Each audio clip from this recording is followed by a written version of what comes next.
All right, new this morning, a crucial new voice in the Supreme Court opens up in a rare and revealing interview. For the first time, really, we're hearing from Justice Neil Gorsuch. He sat down with CNN's Ariane DeVoe, who joins us now live from Washington. And Gorsuch really opened up to you about what he sees his role in on the court. Right? He's heading into this new term, President Trump's first nominee on the bench. And he sat down to discuss this book. And John, the timing is interesting here because, of course, the court is about to start this blockbuster term. They're going to hear immigration cases, Second Amendment, LGBT rights, maybe even health care and abortion. And I asked him about the fact, I said, look, many people are thrilled that you're on the bench, but there are a lot of people who are concerned. They're seeing now a solid five-member conservative majority, and they're worried about the direction of the court. And John, he chafed a little bit at my characterization. Take a listen. I think all a judge can do is fulfill his or her oath as best they can, putting all the other stuff aside, right? Politics, your personal points of view, you leave that over there. When you put on the robe, you put that stuff aside and you open your mind and you listen.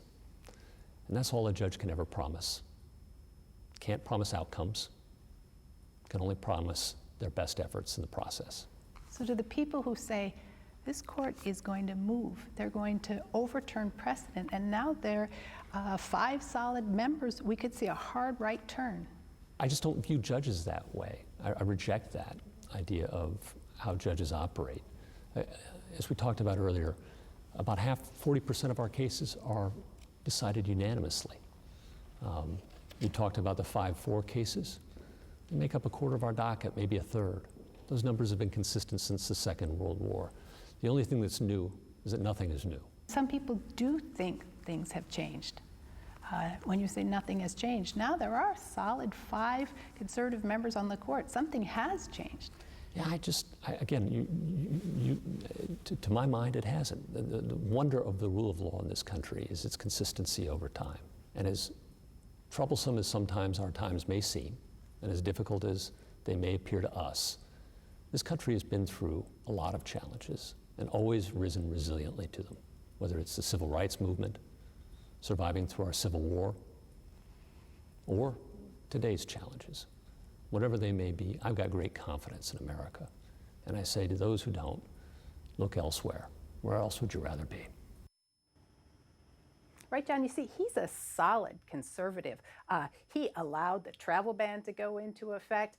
He would have allowed a citizenship question on the census. Some ways he's carrying on the torch of Justice Antonin Scalia. He looks to the original meaning of the Constitution. He doesn't believe that judges should invent new rights. And of course, that's where he comes under criticism, because many people, his critics, say that that's an outdated way to look at the Constitution. A lot has changed since 1787. There was slavery there. Women didn't have the right to vote. And they say that, look, his view writes certain individuals out of the Constitution. But he comes back strong and he says he rejects that. He says if you want to change the Constitution, then you've got to amend it. So it was really interesting on his philosophy, John, on the eve of this huge term that's coming up. It's so interesting to hear ever from a Supreme Court justice. What a revealing interview. Ariane, great to have you on.